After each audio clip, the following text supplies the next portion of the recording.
There we go. What's up, everybody? This is Indie Game Business. Oh, and I forgot to turn on my lights, so I'll get that. That right over there, way over in the corner, looking to the left is Jay, and right in the middle is Tobias. How's it going, Welcome, everybody? Tobias. Hello. Thank you. So, good job, gamer husband. So, all right. So, Tobias, if you aren't following on Twitch, you can actually just mute the stream itself, and you can see as people pop in and have questions and all of that sort of good stuff. But welcome. Tobias and I go way back, and as we were just reminiscing, way back further than I even remembered, we went way back. But I guess we've known each other for 20 years now. Then I mean, all the way back to Dice. So yeah, I worked with Dice before Dice, exploded into the world on the game that was going to be it was basically like a test case for Battlefield 1942.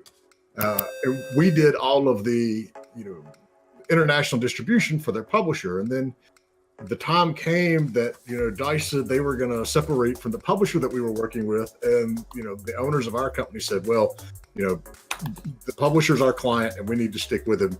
And we did. And then Dice went over and partnered. We were all agents at the time and partnered with a good friend of mine, the late Stu.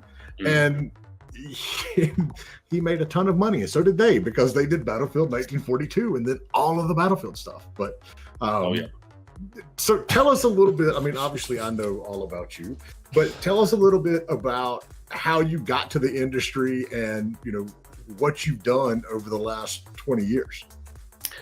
Yeah, it's actually a weird story. I didn't. My intention was to become a musician or something like that. I wasn't clear on. I didn't have a clear path in mind when I grew up, but I liked computers and synthesizers. I still do. I might sneak you a peek later here on my setup, and so I got really fond of computers. Started some programming at home and just to learn my way around there. And it was actually a friend from military service whose father needed a programmer to do what they this is 1996. And they had a new business idea. This father of my military friend, he was running one of the biggest printing companies in Sweden. And they were doing a lot of annual reports, printing those, and for companies. And they thought, like, this is all going to be on CD-ROMs in the future. Annual reports on CD-ROMs, that's the thing. So my first work in the industry was actually doing just that in Micromedia Director 3.0, and the project manager in our little studio, we were like 3 people, was a guy called Patrick Söderlund who just left EA, and that's how I met him. We ended up leaving this company pretty quickly. Started some different companies together, but ended up at Refraction Games, which was had the vision of Battlefield, but nobody wanted to buy at the time a multiplayer PC game because that would never work. Tribes was out there, but nobody was daring to entrust this into this crazy Swedes. Well, we managed, and we did a multiplayer part of it as well that became so significant. So it kind of proved that this concept was working. And DICE, which was another game studio from Sweden at the time, acquired Refraction Games, made Patrick the CEO, and I became the studio head of the DICE studio in Stockholm. And then we did Battlefield with EA and did the Rally Sport Challenge game with Microsoft. Rally Sport Challenge, the first one was my last game where I had some producing hands in anything. And that was a good time. EA bought DICE eventually. So I found myself in the end of 2004 trying to figure out what to do next. Did I want to work for EA or did I want to do something else? And I really felt my passion was business development and helping getting things done. So And I at that time started to get quite a good network in the industry. So I started my own agency, being inspired by ISM and Clive and you guys over at Octagon. And it was basically me in the beginning, and I hired one. And we helped a lot of developers sign deals with publishers. Everything from small, like indie student teams to some bigger deals. Did a lot of Xbox Live Arcade deals there. Then I sold the agency to an American based agency called DDM, who's still around, doing good business. So I was an agent for a little bit more than 7 years total. Then I felt I wanted to get closer into development again. I kind of missed just doing the deal and not getting my hands dirty, so to say. So in, what can it have been, 2011, 2012 about, I joined a company called Stardoll, who were basically, in a way, they were Roblox for teenage girls, doing like a paper doll online service. And it was amazing. They had 22 million MAU, which in that time was just nuts, right? This is before Roblox exploded or Minecraft, being what it is. So had a really good 1.5 year there, but turned out that they didn't know really how to monetize, so we had to cut that company down into just a half of what it was when I joined it, and didn't want to stay around doing that. And so 2013 I joined Paradox, ran their sales and some of the BizDev stuff there, BizDev in terms of monetization of IPs, licensing and things like that, not acquiring games. And when we acquired the White Wolf company that has the World of Darkness, Vampire the Masquerade brands, among others, I was asked to run that as its own entity. And that's what I've been doing for 3 years up until this point. And now I'm sitting in my basement and trying to figure out what to do next and what's my passion coming up. So that's my story in short. There's absolutely nothing wrong with sitting in your basement and running a company. I mean, I can... Especially if we have a lot of synthesizers in it. Exactly. And so to put Stardoll in perspective, and you said you all had, back then 22 million? 22 million MAU, yeah, it was pretty amazing on the online web service, and I did not work with that, so I can't take any credit for the amazing job they did with that.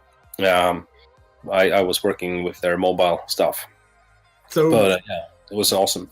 Fortnite just announced that they have 78 million, and then, and yes, that's a lot more, but Stardoll wasn't really that long ago, when we look at it. So, for it to be pulling 22 million back then, that was phenomenal. Minecraft has 91 million, Yeah. So, well, actually, we were selling the ads for Roblox at the time. So Roblox used Stardoll as a service for trafficking, making the ads deals. Yes. So no, it was an amazing. And the specific things with the Stardoll was that they were only basically teenage girls. Only that was like 99% of the crowd. So it was an awesome audience to sell, do licensing for or do advertising towards and so forth. So it was quite special. It was something. So, in terms of IPs, you've worked with you did a lot of licensing, with Stardoll. Obviously, you've been neck deep in Vampire the Masquerade and Werewolf and all the stuff in the World of Darkness. So, I'm going to make the wild assumption that you and I are on the same wavelength in terms of saying IP is a good thing if it's used properly. Yep. So, as most things are, right? Well, yeah, true. It's a matter of making sure that they're used properly. That tends to be the catch for everyone. So, most of our audience is indie devs. We have, publishers and bigger developers come in from time to time. But, one of the biggest problems in the industry right now, and, it used to be isolated with mobile, but now it's on PC and hell, Switch to this point, because there's so many games on Switch. IP licensing, is a good way to make you stand out, to make you be a little more visible. So, I mean, aside from, simply discoverability, what types of things should a developer look for when they're going and partnering up for an IP? Well, I think it depends a little bit what kind of IP. I mean, you can go particularly for the kind of IP that, say, a Disney IP, Star Wars or something like that. You're going to be pretty taxed for using their IP, but you can be kind of certain on what kind of input or output you'll get from it in terms of marketing and so forth. On the other hand, you will be one of many, and you might not get super active support unless you're like one really, really big licensee. While if you go for an IP that's kind of have more of a niche following audience, you might be able, together with the licensor, make a much more interesting release plan of when will your product hit the market in comparison to other stuff. Is there to find the synergies maybe between a book releasing and the video game or whatever it can be. So I think it really depends on what you're after.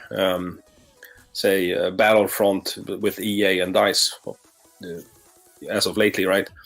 For them, obviously, a lot of money in the development budget, but they always go, I can go big or go home. That's their motto there, right? While they might not, pick up this tabletop RPG odd, IP or whatever, and do something on that in the first move. But yeah, it's an example of actually speaking against that point with the tabletop RPG. What's interesting is looking at what Activision did with White Wolf back in the past, way before my time, of course. They licensed Vampire Masquerade, and they did this game Bloodlines that is that released in 2004. I think it was the second game on Steam, actually, after Half-Life, I've been told. It was also on the Source engine. So Valve's own engine there. And that game was terribly buggy and apparently crashed all the time when they first released it. But it's starting getting patched, and it got a mod community, and it's still selling like hotcakes. I talked to Activision when we bought White Wolf, and they said, "Can you please explain why this game that at that point was 11 years old, why it's still selling so much?" And it's because there is a following who've been playing these books as tabletop or play the card games or whatever, and then they discover there is a video game out with this, with a lot of content in it that reminds them a lot about and verifies a lot of things in the other products they've been playing. And of course, people buy that game. It's often possible to get it on a really good price on sale on Steam or whatever. And that shows, I think, the potential in a niche, more of a niche, even though Vampire the Masquerade was one of the biggest tabletop RPG brands ever. It really shows the strength of having that IP and communicating with a specific audience who, for how they can discover your game and your product through it.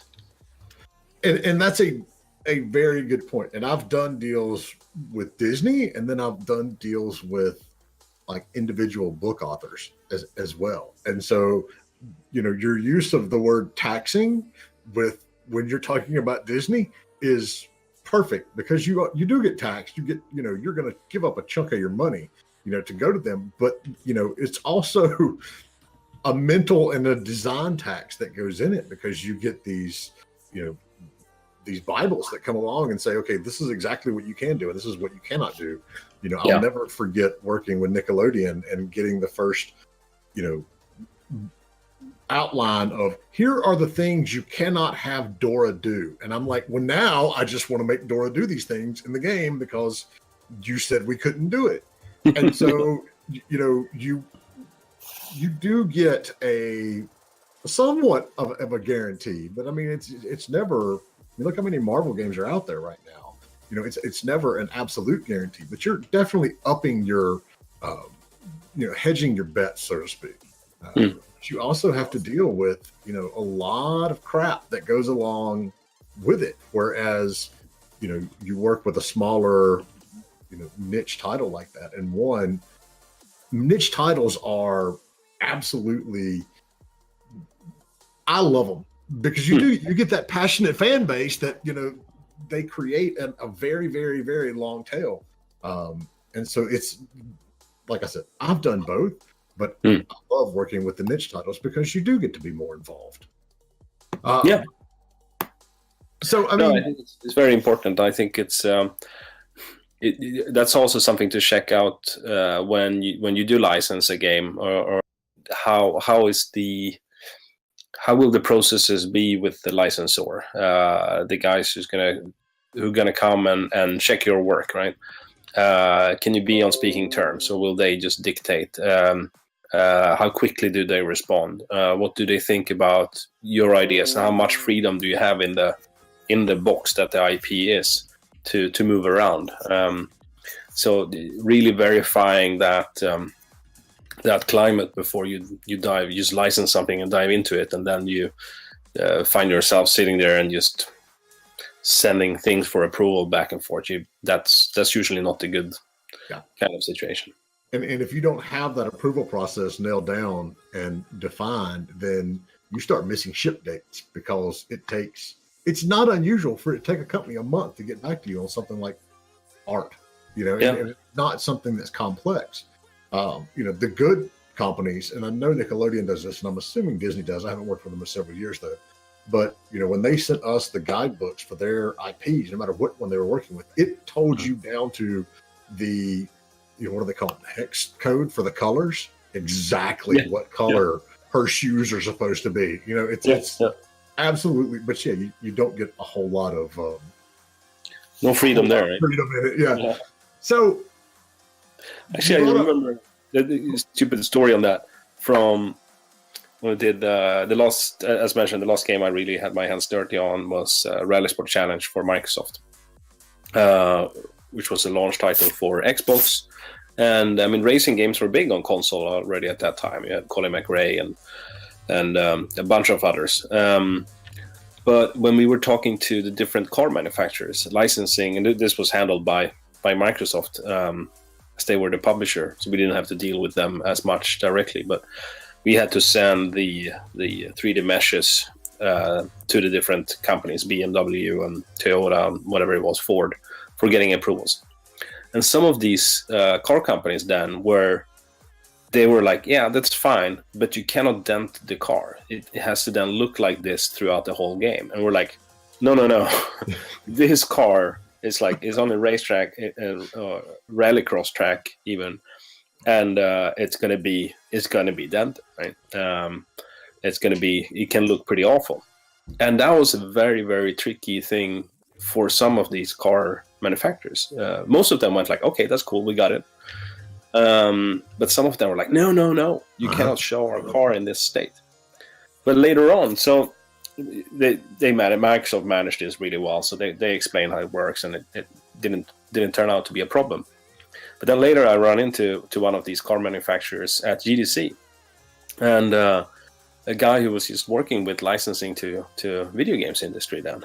So I told him this anecdote, and he said, like, yeah, they figured out that was wrong. That's when they hired me, right? So they totally flipped, right? They went from like, okay, So of course people should smash up our cars in games because they think it's fun, right? So they really learned their lesson there as well, and they really adapted to it. I think that was speaks highly of them, I think. But it wasn't an overnight thing, because I remember those days. And, it was a big deal when, all of a sudden they were like, okay, you can actually, do damage in the cars, because they didn't Isn't that want... why those games some of the racing games didn't, you would be smashing the cars and they would just be pristine the whole time? It wasn't, I was like, I just figured they probably didn't have the capability to do that. But when it happened, I was like, yes. And then, of course, just smash up everything. Yeah, early days, I'm assuming it's it technically was But later on, it's like, I remember one of the first little tests that you had to do in Gran Turismo was around a circular, what we call a NASCAR track, and all you had to do was take the rubber band and put the throttle forward and turn right, and your car would just like grind around the outside of the track on the wall, and you never took damage, and you would win the races. But it was because the manufacturers didn't want to show their car damaged, and they didn't want a player to have the impression of, oh, well, that front quarter panel, this car damage is like really, really easy, and when you do, it's just your steering is completely screwed. It was... I think the lesson learned there is, from a licensing perspective, it's the same thing with the game, right? If you license, as a game developer, you license an IP, and the one that licensed out to you doesn't really understand the medium you are operating in, and you will have to do a lot of explaining, during the process of creating this game to them, what's expected, what customers actually believe. That can really put you back. So I think that's a good thing to establish very, very early on, what the expectations should be, what you should be allowed to do with the IP, and what customers usually...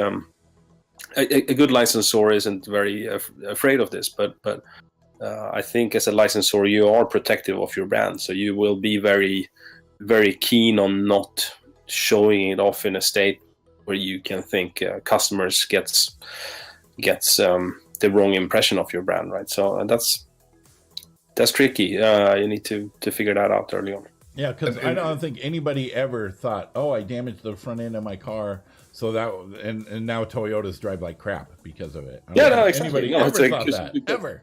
Yeah, rather the other way around, right? Customer thought it was awesome that they could do this, and they wanted to do it over and over again, right? They were playing the game like crazy, and it built a stronger relationship.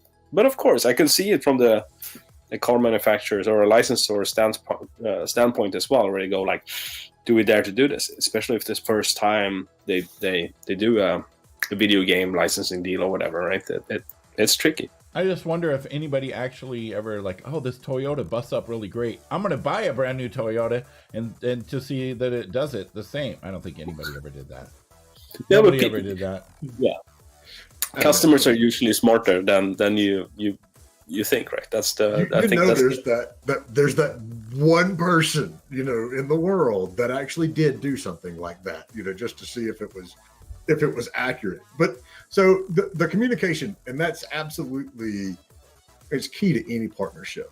But the thing that you have to have in mind going into a licensing deal with an IP is, if that company isn't familiar with our industry, there's going to be a lot of translation that has to go back and forth. And that's usually what we end up doing, when we're doing these deals. It's like, we go out and find the deal, but then at the same time, it's a lot of that management, because they don't understand, okay, this game is an alpha.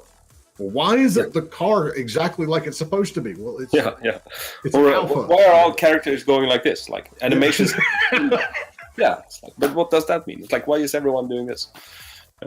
So you have to be really clear on, defining those expectations and managing those expectations. We had a client years ago that, absolutely threw a fit and, denied payment and all of this stuff because, the concept art, the buildings weren't the right color to go along with the brand in the concept art.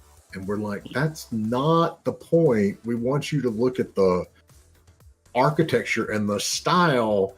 I mean, we can go back. We're gonna change the art anyway. And so, it became a huge thing. But it was like, if you sit down and explain it, this is why we do it this way. And luckily, our industry's grown to the point that there's a lot of people that they get that now. It's a little easier than it used to be. But whenever you're working with somebody new, you got to keep it in mind. Yeah, no, I think it's the license. The business of licensors have developed quite a bit. They're way smarter now. I kept in close contact here with Skybound, Gamers Workshop, and etc.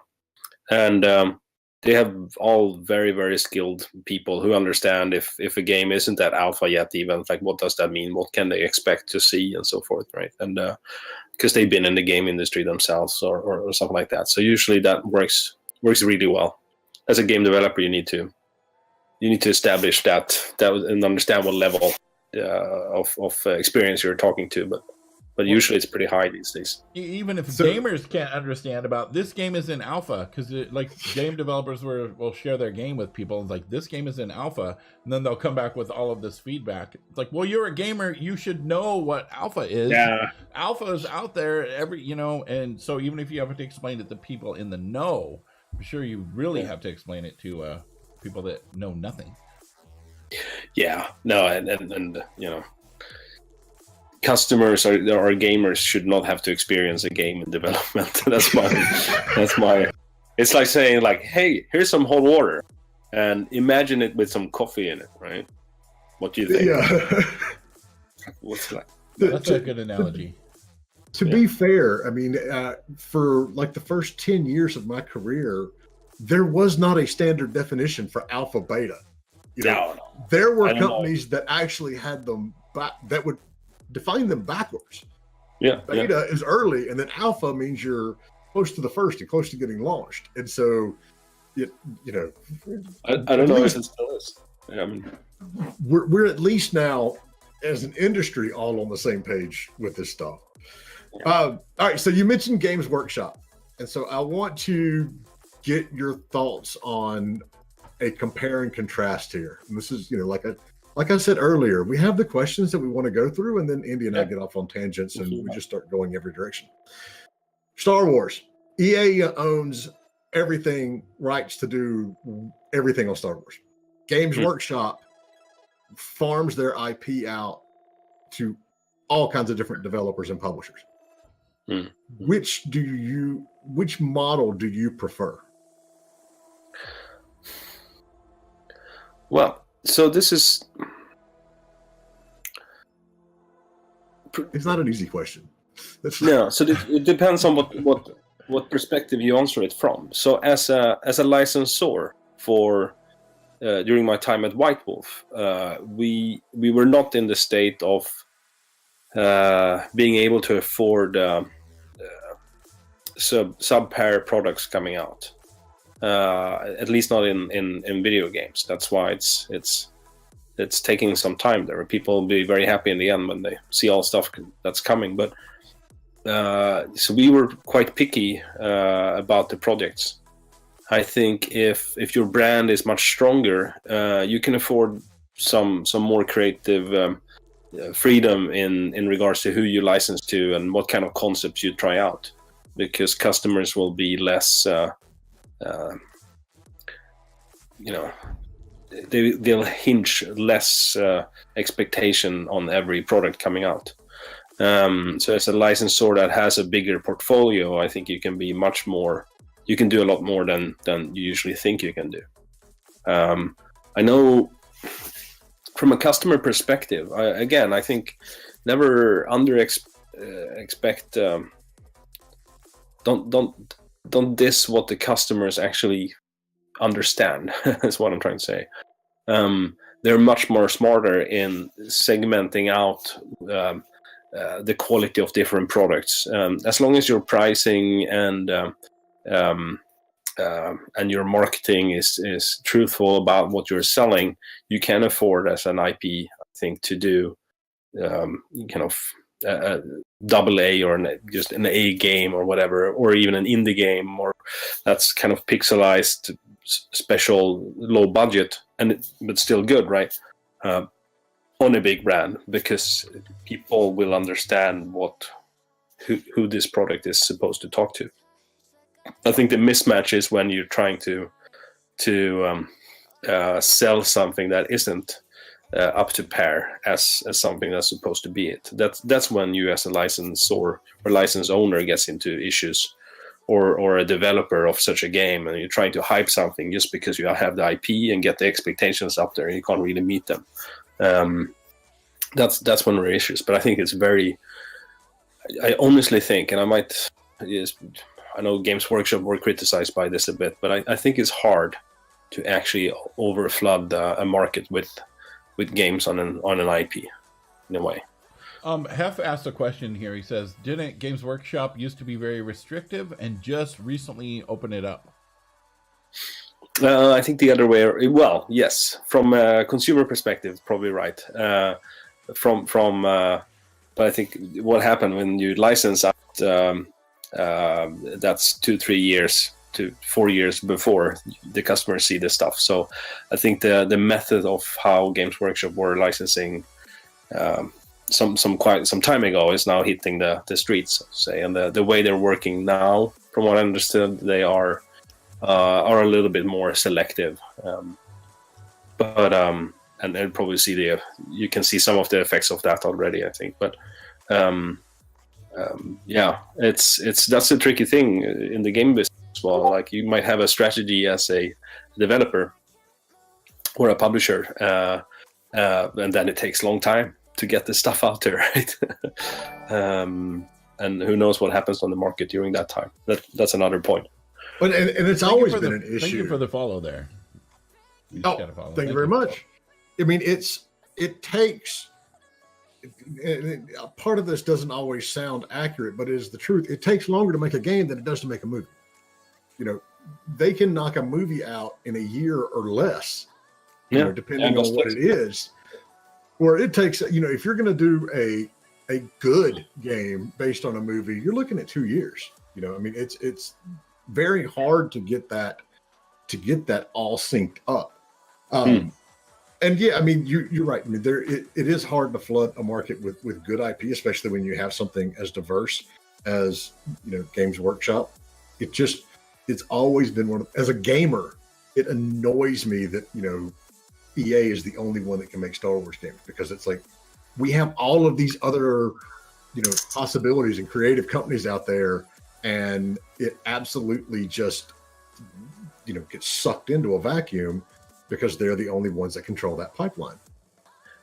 Yeah, no, I think it's from a licensing perspective. I guess the jury is out on what's the right approach there. Now, I think EA only have the PC console rights, right? Yeah. So it's not. I think it's pulled back a little bit. Yeah, but it's. I didn't choose to have that approach with the White Wolf stuff, but also we were in a quite different spot, trying to re-establish an old brand that's been dormant for a long time, while CCP tried to do an MMO and failed. So we didn't really do exclusive deals on any field, but of course, as a licensor, you might want to do exclusive deals as well, depending on what kind of stuff you got coming. But the way I'm looking at licensing, really, it can be a dirty word, right? That's okay. And a licensed product is never good, right? You heard that before. But some of the best game experience and or movie experiences I've had has been licenses, right? I read all the Tolkien books. I don't know how many times when I was a kid or a teenager, for that matter, and later. I mean, I'm somewhere plus 5 times all the books, including all the old ones. I'm a big fan of that. And when the movies came out, I was ecstatic, and I think they did a really, really good job with those. And I played some really good games in that IP as well, right? So my point being there, like, I lost my train of thought, I think. Oh, we do that all the time. That's a staple of the show. Yeah, thank you so much for the follow. That's all it's right. not a bug. It's a feature, Tobias. Yes, and thank you so much for the follow. Role play with friends. Yeah, welcome. Well, but let's see if I can catch up. Well, good games with Tolkien. Yeah, there is good and bad products of all kinds, licensed or not. And I think this was my point. As a license owner, somebody who licenses out your IP, if you're just doing it for the next quarter's minimum guarantees, I think you can probably not expect your brand value to increase that much, because then you're probably chasing pretty quick deals, very high royalty rates and high minimum guarantees and so forth, which makes it really, really risky or tricky for people who are licensing from you to really do good stuff. And if you're out for that, if it's the bonus in the next quarter you're after the licensor, that might be great. But if you're out for building a brand, you probably want to approach it in a somewhat different way. And that's changed over the years a lot. I think so. Yeah. I've got a good friend of mine who started in our industry and now is out in Hollywood with one of the big movie companies. And I keep meaning, I kind of poke him to get him on the show, but he's important. He's very busy. Not like you and I sitting here in our basements right now. When he went to the movie studio, they were still in, I call it the THQ mindset. We've got a movie, and so you're going to pay us $250,000 up front, and that's how we're going to do these deals. And he's like, that's not how it's done anymore. I mean, literally because of THQ. It's these things have changed a lot. So we've seen that giant hurdle go from, okay, if you want to work with us, here's 6 digits up front, to here's a smaller, more realistic number to make sure that you're legit, because as a licensor, you don't want to turn around and go, yeah, we just signed the exclusive MMO rights to this company who's never done an MMO before, and absolutely nothing can go wrong with this. But it's more open. I mean, smaller developers now have access to IPs that they don't realize that they have access to, because they still think, I don't have enough money to do this. And the companies that are saying, if you have to pay us all this money up front, they're probably not the ones you want to be working with, in the end anyway. So that actually leads up to something else that you always talk about, Jay, is when you reach out to a company for their IP, there are a lot of companies will be like, sure, well, you can use the IP. Well, what kind of support can you give us? Yeah. Oh, well, nothing. What are your feelings on that? I mean, like the IP should be right there helping you with social media and marketing and all of that kind of stuff. That's my opinion. What do you think? Yeah, I mean, absolutely. Because when I talk to companies who are interested in licensing, I try to not approach it from the table of like, this is what we want from you guys in terms of product, but saying like, we can give you all of this. We can give you this audience. We have this audience in social media. We're doing these products are coming this and then and then. So if your product is coming between these, we can find some good synergies. We can add a voucher for this into that, and have all of these plans, which is a lot of work and a lot of tricky things. I think that's why people sometimes don't do it. But that's the approach that we had. And then I said, like, so if we can, as a licensor to you, can provide you with that, what can you get back to us? And that usually worked pretty well.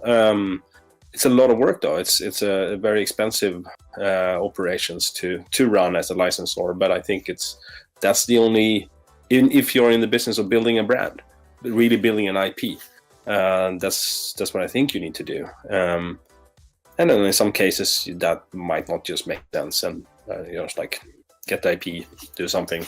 This is not going to move the needle, perhaps, and you just got to figure out what's the right level there.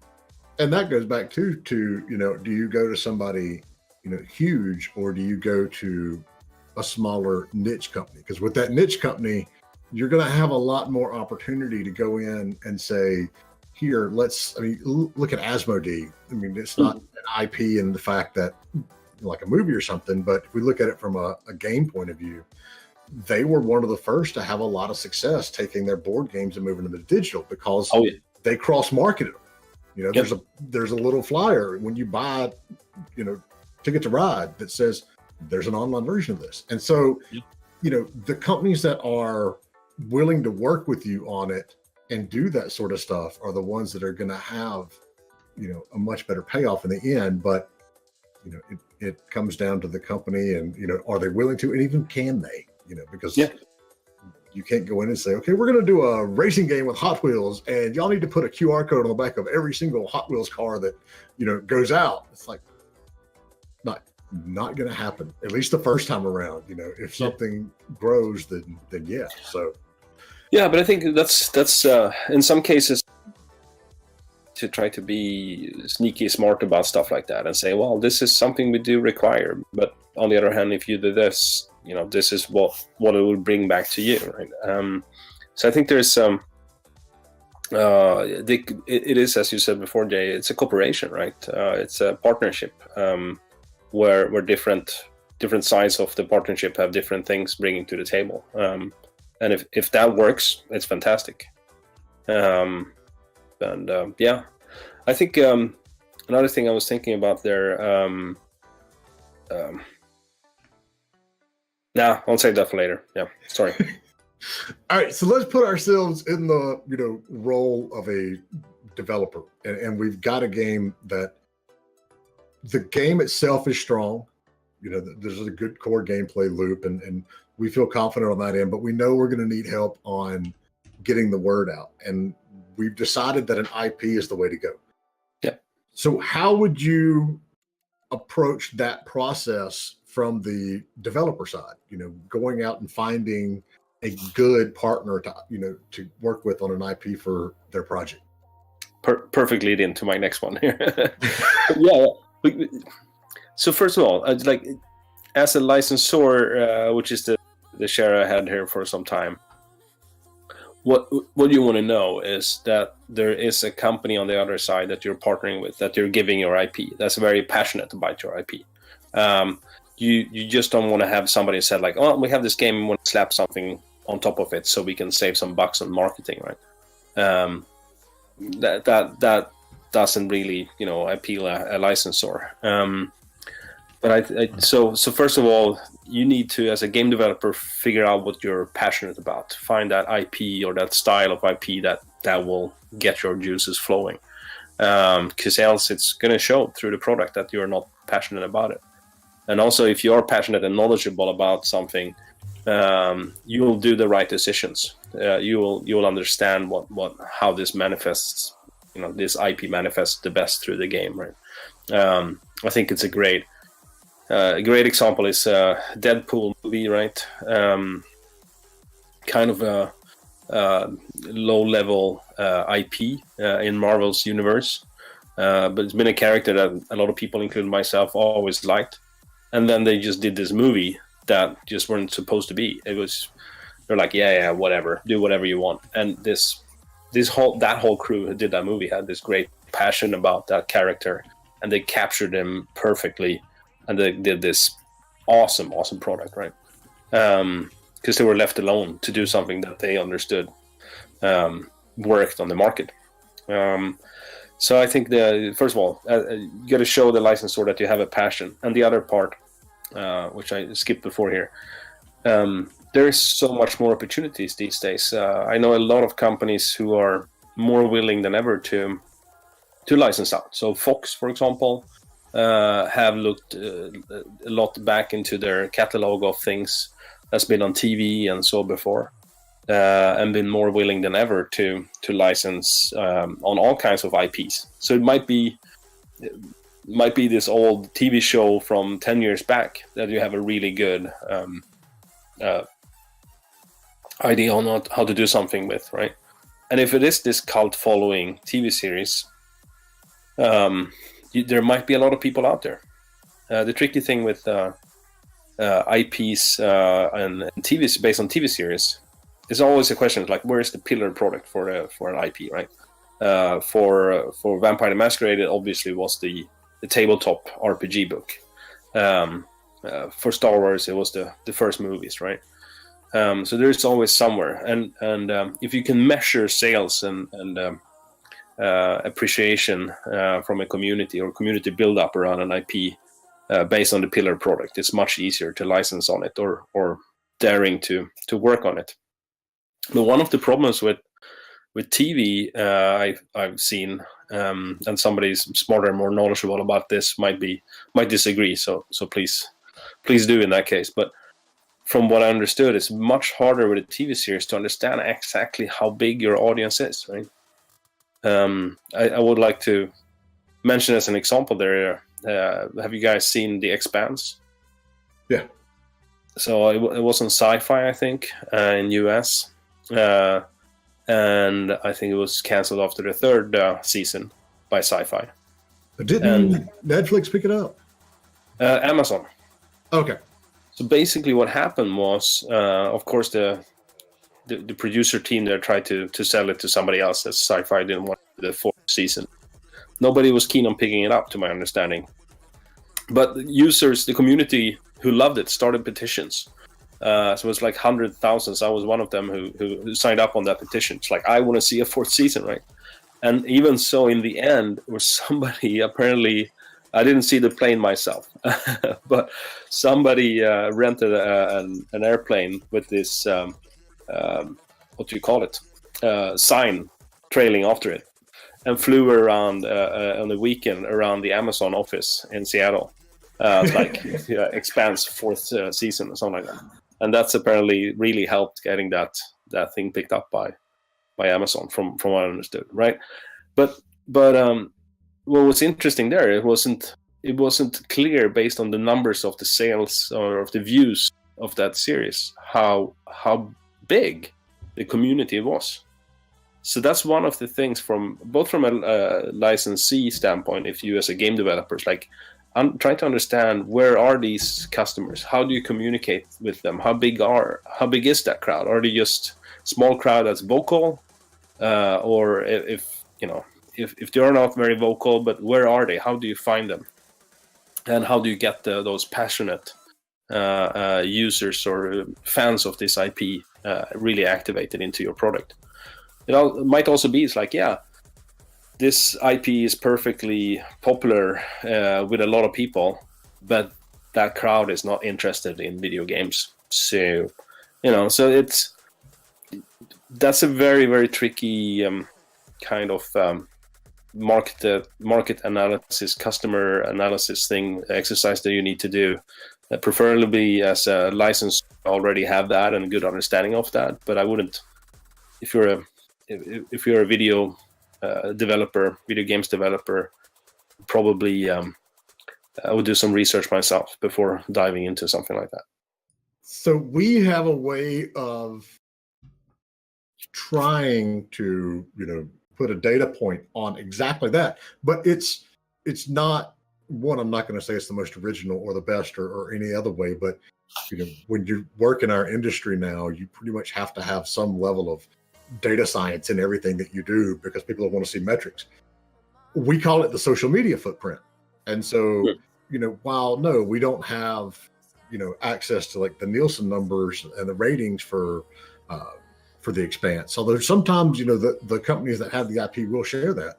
We'll take a look at the number of Twitter followers, the number of Facebook followers, Instagram followers, and like how, if they have a mailing list, how big their mailing list is. To try to give yourself something of a reach that they have with their existing fans.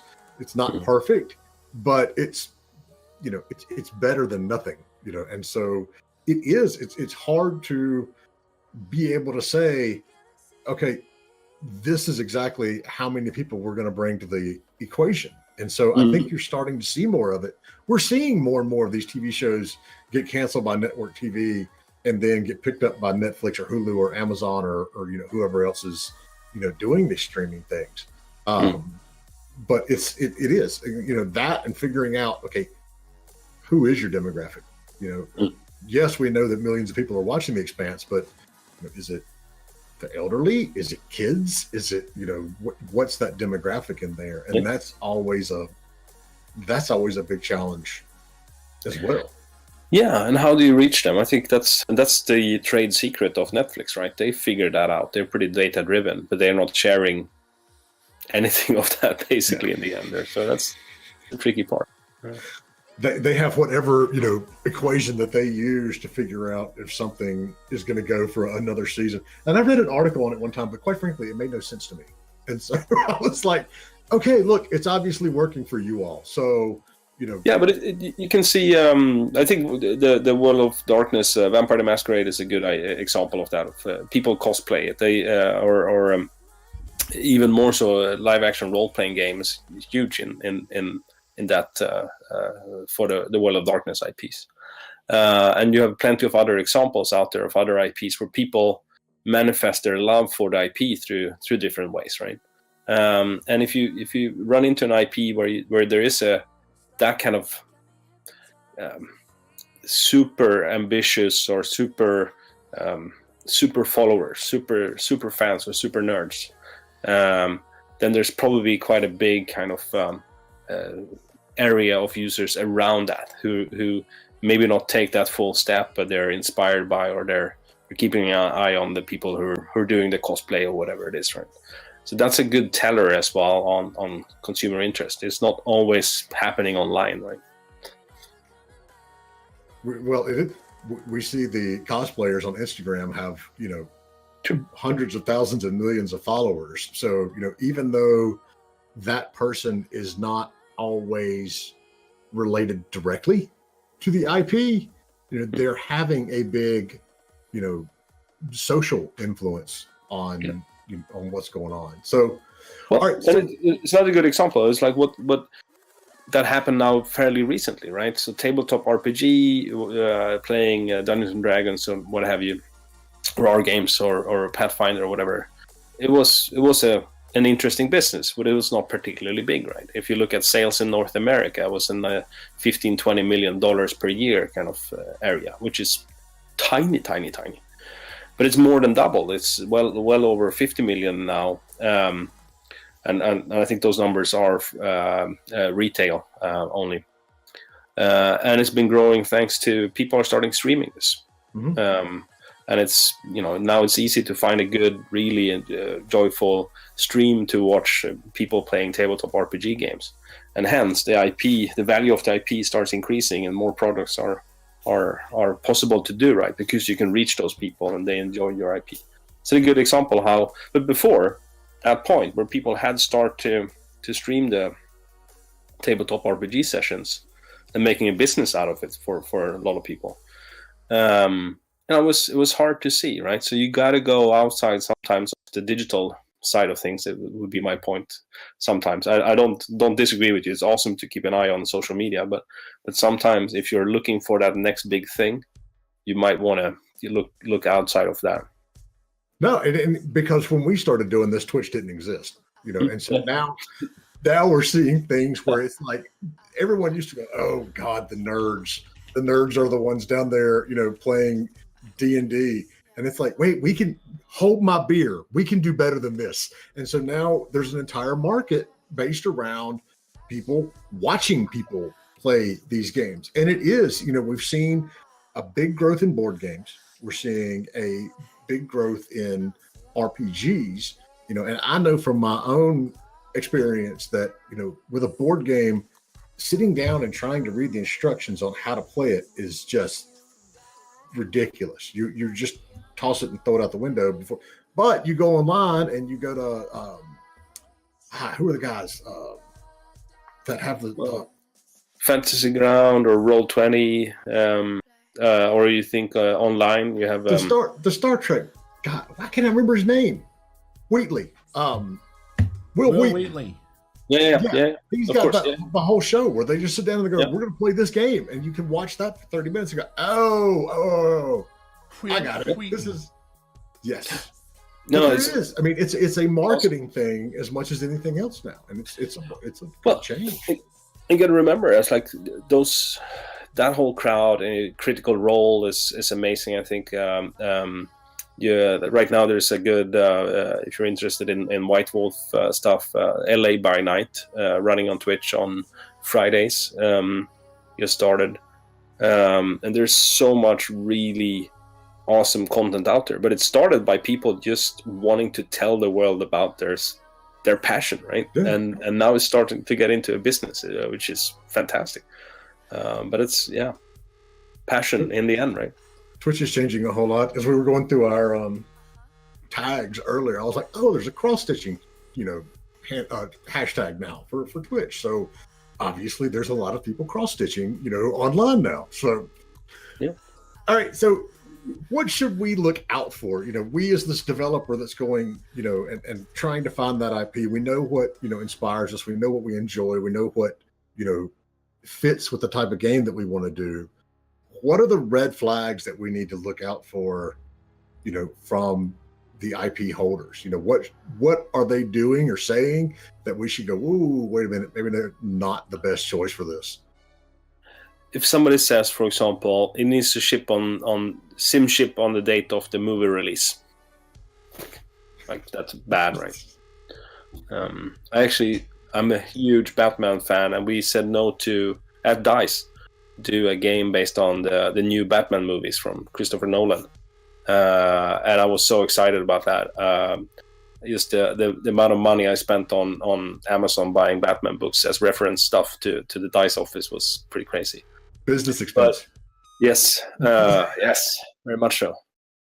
But in the end, when we got the deal clear for us, it was like, yeah, you have about 9 months to do the game on. It needs to sim ship with the movie, and it's just a marketing run. We want the exposure of the cover in as many places as possible. We don't really care about the game, but it needs to be in PC console, and it needs to be free roaming in a city. We're like, bye.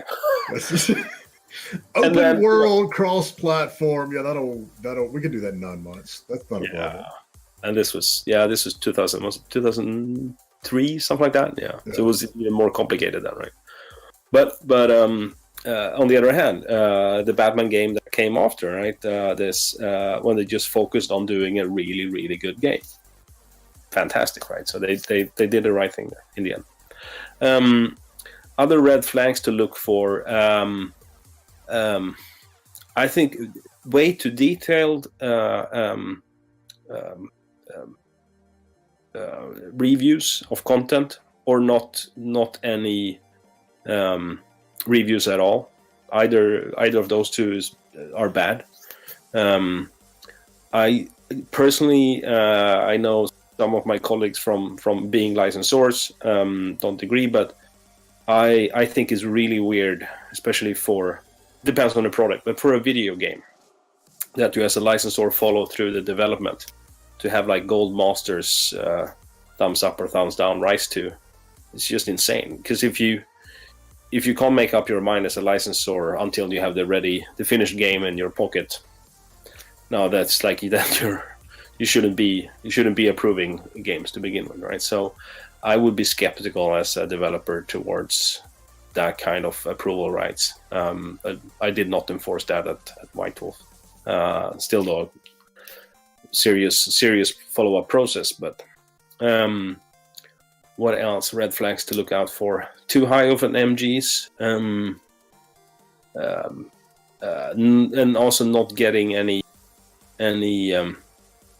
help, right? Reference materials, or getting enough. I think already when you start talking to somebody, they should let you in on what the release plan and the things that are coming on the IP is, so you can see how you can work into other products that are coming. If you don't have a bearing on what other stuff you can coordinate with or find synergies with, I would be a bit careful. Yeah. And so for those of you following at home, MG is the minimum guarantee. Oh, thank you. Sorry. No, I mean, it's fine. It's, this is, you and I and Indy are so used to dealing with a lot of these acronyms that it's just like second nature. It's like, oh yeah. I didn't know what MG was. Oh well, I thought see, it was something and completely different. So we're I did. I was like, wow, educating ourselves. that's drastic. No, but, Master genius. That's no.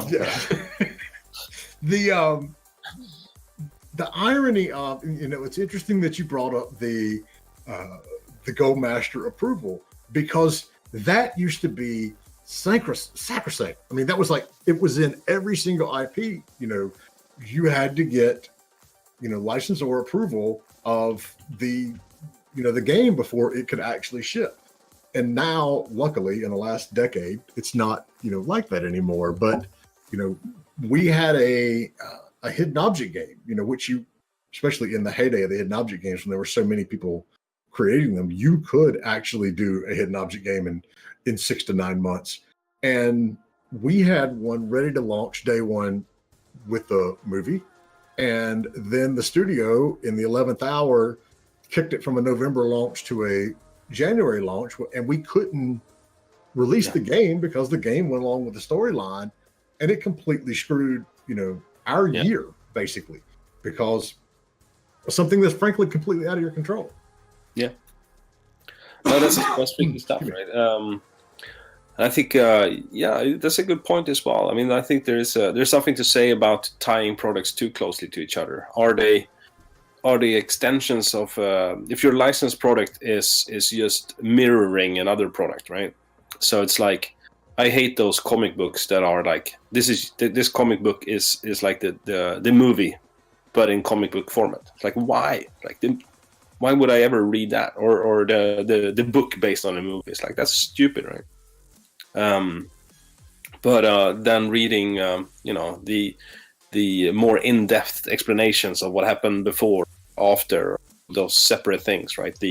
I think what Star Wars are doing now with the movies in between, like I really like the Rogue One movie myself, because it really explained a lot of stuff, right? And that's exciting. It's it's broadening your experience. So I think that's, if you're putting in down your time as a developer into an IP, you should be allowed to have freedom and not come up with some creative stuff, not just mirroring something else. And that's a good point that we hadn't talked about. But yeah, I mean, and that's the way that a lot of the licensed IP used to be. It's like, here's the game based on the movie, and it's basically the same story. There may be some stuff, here and there in between, but you don't get a lot of, of that freedom that we talked about. You're going to be intrinsically tied to whatever the movie or the television show does. And, it can end up, it's going to hurt you in the end, because your success is going to be directly tied to that movie. Like you were saying with the Batman stuff. Had you done that Batman game, it wouldn't have been good. And, no matter how well the movie did ridiculously well.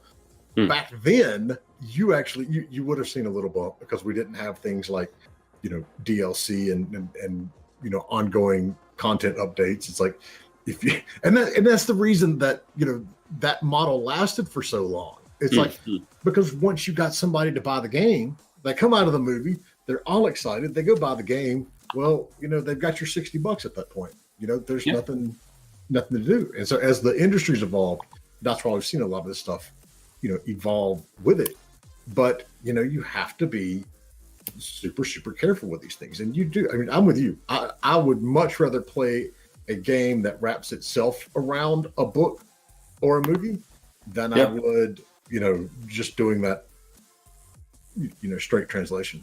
Which is funny, because Star Wars does those. And it's like, oh, well, if you read the book about The Last Jedi, this is what, they meant by this. And I'm like, why the hell am I going to go read a book about the movie I just saw? But yeah, they do. No, that's kind of weird, isn't it? Yeah. No, it's as an IP owner, you got to try to figure out how do you excite your audience, right? And I don't understand how anyone could think that kind of experience the same story, but not in this. Well, it really depends. Sometimes you can obviously do a fantastic copy in another format, but usually, if you do a really good movie, it's a good story because it's a movie, and it should be experienced as such. And then for another format, media format, you should tell something else that's adapted to that format, I think. So, take advantage of your medium, basically. Yeah. And, in our industry, that can be, take advantage of, the technology, or I was going to say handhelds versus, consoles, but hell, at this point, we're so close together on all of that anyway. It's not that big of a difference, but you have to understand the medium in which you're operating and make it work or make it not work, from that point. So, all right. And obviously, if anyone out there has any questions, for Tobias around IPs and licensing and what to do and what not to do and all that sort of stuff, throw them up in chat. I mean, that's why we're here. We got, a few more minutes left. So happy to answer questions. And then, also feel free to join up on our Discord server where you'll find all of us. And, you can always chat directly as well. So, I think I actually found clicking here a little bit. I found that Batman game because somebody did it for the movie later on, and EA published it. And I think it was Eurogamer who actually got it out there, and it got a Metacritic on Xbox. It was the highest. Metacritic was 65, PS2 64. Yeah. You know what's sad? That's like not the worst Metacritic I've ever seen for a movie game. Yeah, but it's impressive that I got it out released in 2005. I think. I don't know exactly when the movie hit the streets. And so if you're on Metacritic, you can find this quicker than me. Compare that to the Xbox Metacritic for the first Arkham Asylum, or whichever one the first in that list in that series was. That must have been. That's still one of my favorite games ever. I think somebody else is going to find this before me here, but that was good stuff, right? And they not only that, it's Arkham Asylum, right? Was that the first one? I can't remember what order they came out in. 2000. It must have been before 2011. Well, there was one Batman Arkham City. PlayStation 3 2011. It had 96 on PlayStation 3. That's pretty. Well, Arkham Asylum was 2009. Yeah, it has a 91.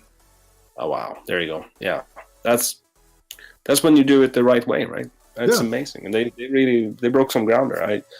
And that's the learnings we've had, right? And the THQ model didn't work. But licensing can work if you do it this way, right? And we're all getting smarter by seeing and learning from each other's mistakes. So yeah, and we're actually even seeing games start to influence, the IPs themselves. And so, the article I just read an article yesterday that said Marvel has a Spider-Man comic book. The story in one of the comic books is actually going to feed off of the story that's in the game that just came out. Yeah. And so, you've got that. You've seen Marvel. Well, I can't remember what the name of the currency or the stuff is, but all of the Marvel free-to-play games, you're going after, it's called ISO 9 or some sort of, and that is something that they used to tie all of the mobile games together, but then you're actually seeing that pop up in some of their other mediums now. And so it's not that unusual to see one medium inspire another. I mean, we wouldn't have Harley Quinn if it weren't for the animated Batman show years ago. And so now we're starting to see the same take place with our stuff, where we were always looked at, we as the game industry was like, okay, here's the extra money that we can get by shoveling something out the door, in the 11th hour. It's a matter of now, we're seeing our medium influence, other companies, other mediums. So that's always very cool. So do you have, go ahead. It's such a weird story there. I'm gonna see if I can find a good picture here and copy to the chat as well. There is maybe I can find a link on it here. So there is a character in a game in Vampire the Masquerade Bloodlines, which is kind of an iconic. I'll post it to the chat as well. An iconic character. Okay, it's cool because this is actually even in the picture I found. It says the Batman Arkham Asylum Harley Quinn was based on this lovely creature. So, I've learned this. Got this confirmed during a GDC at one of the hotel bars, and talking to a very nice guy who I got to know from DC Comics. So I got to know when he was working on Batman back in the days at DC Comics, and when I was at DICE. So he told me the story of when they were doing Arkham Asylum video game, and he had instructed the developers, like, get the inspirations from this character from Vampire the Masquerade Bloodlines game and make Harley Quinn look a little bit like her. So that's why in Arkham Asylum Harley Quinn ended up looking like that, and it was based on the Bloodlines character. And then, in the movie just came out, it's the same style going on, right? So it's pretty cool how inspirations can flow through IPs, right? That is awesome.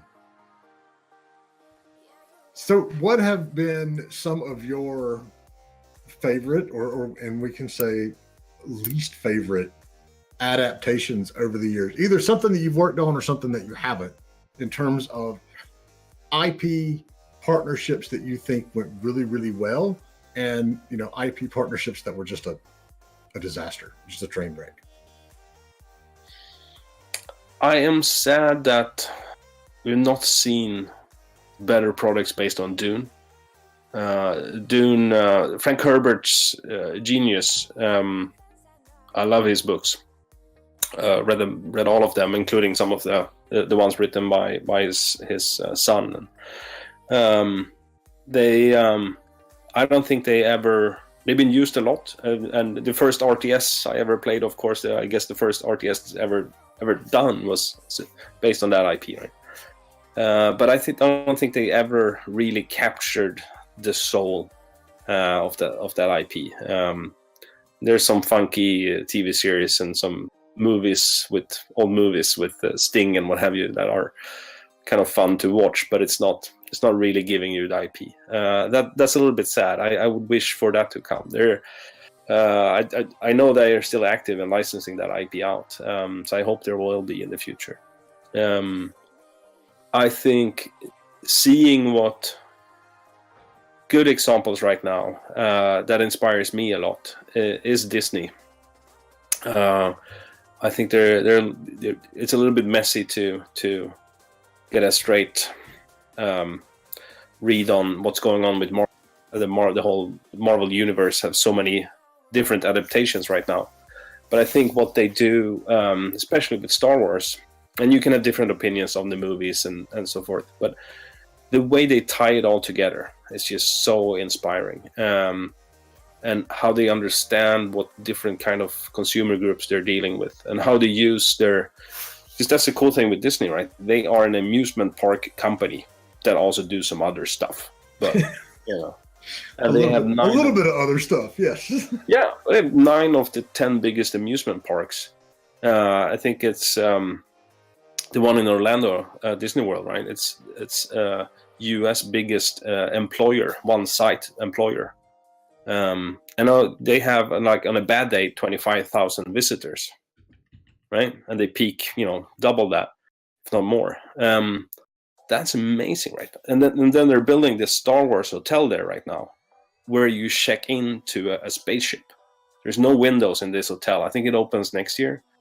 And you get a role. You can only stay there for 2 days. I think you can be max 4 people in a room. So it's, 2 grown-ups, 2 kids kind of setup. And you get a role. You're basically going to live action role play game at the hotel, right? And all of the staff there is, of course, cast members, right? And I think the way they connect with their audience, and the stuff they're doing with their IPs is just so cool and inspiring. And I wish to see more of that kind of exciting experiments. With White Wolf, we've signed a couple of licenses for live action role playing games, and while that is a very small, tiny business, it's very inspiring for a lot of people to see the video from the live action role playing event, LARP event, where you have 200 people being vampires for a weekend in a castle in Poland, right? It's not only about the people there experience it, which is awesome, but everyone else watching in is equally inspired. I think there's some cool stuff like that I hope to happen more. Yeah, I'm going to agree on the, and I think part of it is because we know how much work goes into this, but seeing Marvel be able to take everything that they're doing with, television and movies and, and the video games and tie them all together. So, when the Deadpool game comes out, there's a special promotion for a new Deadpool skin in Marvel Puzzle Quest. That is not a minor undertaking, even at that level. There's a lot of people that have to be on the same page to get this stuff done. And so the fact that they're doing it and they're doing it successfully is very impressive. Frankly. Yeah, and I think the difference there, the reason why they're succeeding is that they don't look at it as a licensing business. They don't look at it as what's the bonuses going to be based on minimum guarantees next quarter, right? They look at it as like, how do we make this universe bigger and better for our fans to enjoy? And when you look at it from that perspective, it's so much easier to get people behind, like, hey, you want to do this thing, maybe you can help us out with this skin, and then next time when you do release this new game, we'll tie it into, and people love to find that kind of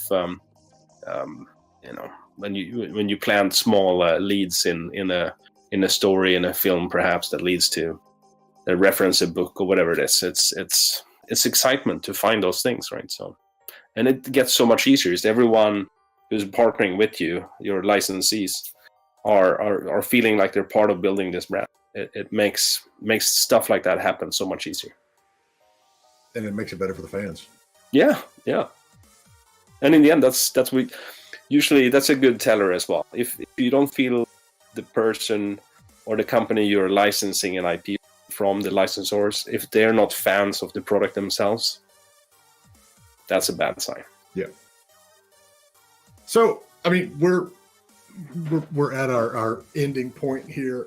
Is there any other, fantastic knowledge you want to drop on us, Tobias? In terms of, licensing and IPs and anything along those lines? I haven't had enough coffee to come up with more stuff. Wait, I'm still drinking coffee, and it's like 1:30 in the afternoon here. So I'm closing in on 7:30 p.m. No, I think, well, my last analysis and one of the reasons why we acquired White Wolf at Paradox was that I think IPs in the future is going to be so much more important if you want to reach a bigger audience. There's always going to be a place for new cool stuff popping up. That's not going to go away. But if you want to contain a big audience over time, working with an IP as a cross-media or transmedia brand is going to be absolutely key. And you need to be able to meet your consumers in many more medias than only the traditional ones. I do believe that whole, what I call the participatory aspects of fan engagement, like the Disney Star Wars hotel, for example, that kind of stuff. That hotel will be booked solid for years. A lot of people will not experience it themselves, or might not even afford it, or cannot travel there, but they're going to watch the social media streams for it. They're going to be so inspired by it, right? So you got to do stuff like that in the future with IPs, and it opens up so many possibilities for video game developers as well. To tie into that kind of experiences, location-based gaming, whatever you have, right? Or you visited the Star Wars hotel. Now you're gonna get this skin, the unique skin you cannot have otherwise. So stuff like that you can do is just gonna be. We need to be more creative in how we engage with our fans in the future, and that's exciting. Yeah, we're seeing I heard the promotion this week for the new Samsung Note phone. It's like if you buy it, then you get a exclusive skin in Fortnite, and I loved it because at the end of the commercial it was like, no purchase necessary. I'm like, yeah, except for the $1,000 phone that you have to buy. Aside from that purchase, there's nothing out there. I mean, we've been talking about very, very big licenses, but the point we want to get across to the smaller companies out there, the indie devs, is you don't have to go after and target Star Wars or Tolkien or any of this stuff. Find what you're passionate about, and reach out and just ask. You never know until you ask. It's my first company after I left the agency that I was at. We went and licensed a New York Times best-selling author to do a hidden object adventure game, and I sat down at Casual Connect, and one of the publishers was like, how in God's name did you get this license? And I'm like, I picked up the phone and called them. You don't know until you ask. And so and you probably don't find your next IP to license at GDC. You might, as I say, Book Fair or Gen Con or PAX Unplugged, and meet some tabletop developers or whatever it can be, right? Go out of that comfort zone, but find those, first of all, find those consumers you want to interact with and see what what kind of IPs they like, if you want to go that route and try to identify an IP. But and also then in the end, as a developer, license out yourself, of course. I mean, if you create a great game, the easiest part is just some merchandising and stuff like that, but you can always look at your game as you did. You don't have to have the master plan from the beginning. Few IPs have started as like, yes, we're going to do this and this and this and this and this. Usually they start by passion and some sort of creative, urge to do something, and then it turns out great and becomes this pillar product. I would very much. Here in Sweden, it's on Netflix. I'm not sure what it is in the rest of the world, but there is these documentaries about toy brands. We've got it. Very, very inspiring to watch and see how things were launched back in the days, right?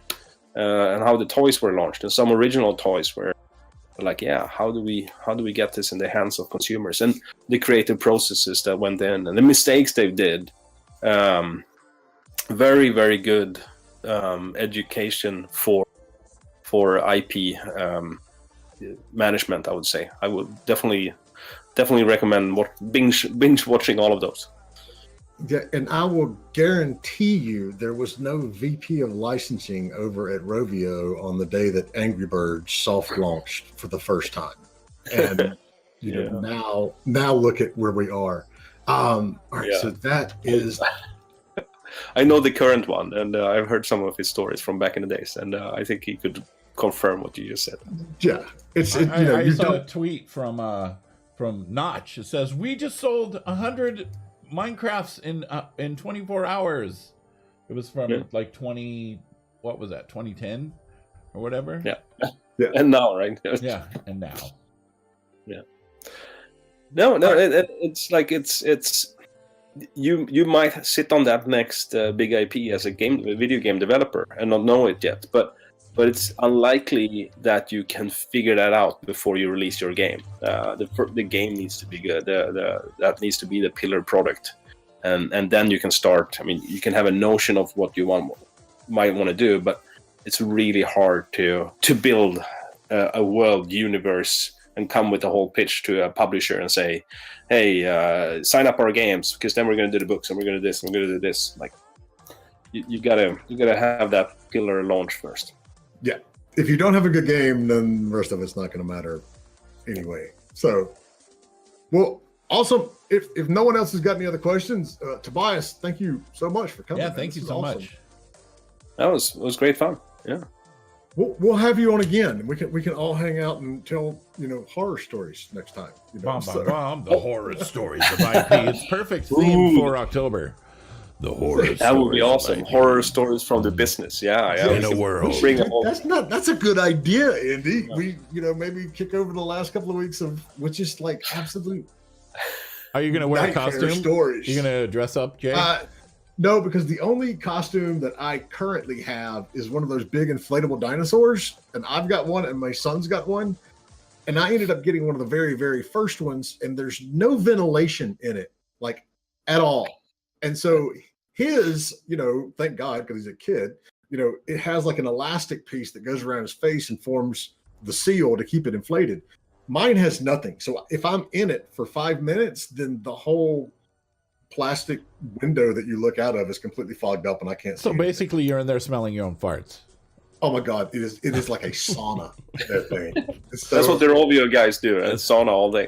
Yeah. It's Halloween is always like, all right, let's get there. And then I'll get dressed and I'll walk around for 10 minutes. And if you know me on Facebook, there's actually a picture of me and my son as the side-by-side dinosaurs walking through trick-or-treating. I did the one of the benefits of having worked with White Wolf was we had really professional fangsmiths who were doing fangs for TV shows and stuff like that, right? So we had those guys were making some fangs for us, right? And they're really good. They look like your regular teeth, but they are. I mean, if they're called fangsmiths, they probably are seriously pretty good.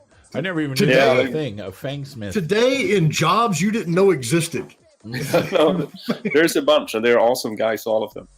But so last year my kids were at some sort of Halloween thing. Halloween is not as big here in Sweden as over in your place, but it's growing. And we were there as parents were there, watching the kids as well. So I didn't dress up, but I put my fangs on, and they're pretty subtle. But it really freaks some people out because you can't really tell if they're real or not, right? They're not big enough to like stand out as like, yeah, obviously you have some fangs in. And it was so funny to see the reactions from fellow parents there who went like, what was that? No one dares to ask, right? That's awesome. Especially if they don't know what you do for a living. Yeah, exactly. Yeah. And that's when they start getting freaked out. Yeah. Bias looks a little different tonight. Did y'all notice that? All right. Cool. Well, we're going to wrap up. I know it's getting late over there for you, and you might need to go and get your fangs out shortly. But thank you so much. Thank you. That was awesome. Thank you so much. What goes around comes around. My motto, and I think what happens in this business all the time. So I'm really happy if I can do anything to help anyone, I'm so happy. Well, you're on our Discord, so if folks, I'm having like serious StreamBot issues today. Indy had the link to the Discord server, so if any of you want to, ask Tobias a question, all of our guests are on the server in their own nice little category that says guests of the show. So feel free, stop by, join up, tell us a little bit about what you're doing. And yeah, we're all there to help you on the biz dev, marketing, and licensing side of the world. You got anything else, Indy? No, I'm good. I think we covered a lot of ground. Do we need to plug 12 Days of Indy yet? 12 Days of Indie. It's next month. It's a 12-day long charity marathon on my channel, Twitch TV/Indie, to raise money and awareness for Toys for Tots, for the kids, as we say. It's a 12-day long marathon sponsored by one of the sponsors, of course, is Indie Game Business, Powell Group Consulting. We've got some other great sponsors and prizes and giveaways too, so we're going to be promoting that and hope people will share it on social media and come hang out for sure. It's going to be fun. All right, so I have a Europe question now. Tobias, do you all have Toys for Tots? No, it's a Marines. That's what I'm thinking. It's like, it's so big here, but it's put on by the U.S. Marine Corps. So I'm guessing it's not really done overseas that often. No, it No. is a U.S. charity. But we do have a lot of people participating from across the seas. You know, Germans and Canadians and Australians and people in the UK. So it's pretty awesome that people come together for a good cause. It's one of those that, like, it just hit me right then. I was like, you know what? I'm betting this is not a big charity overseas. You know, so. No, it's definitely a U.S. charity, but it helps out. You know, for every $50, I think it basically gets a kid a bicycle. So Nice. Yeah. Awesome. All right. Thank you for the follow. That White TV, what's up? You just came right at the end. Right at the very end. But that's okay, because we'll be back Friday. What do we got going on Friday, Jay? We've got another friend of mine, Tom Biscaglia, who is a longtime attorney for, you know, game industry people, from indie developers up through, you know, bigger developers and publishers. Tom has been around at this even longer than I have, and I've worked with him and against him and all sorts of things, you know, over the years. But we're going to be talking the legal side of games for indie devs. Excellent. Awesome. All right. Thanks. Thank you, everyone. We'll see you Friday. Bye. Peace out, everybody. Have a good one. Thanks.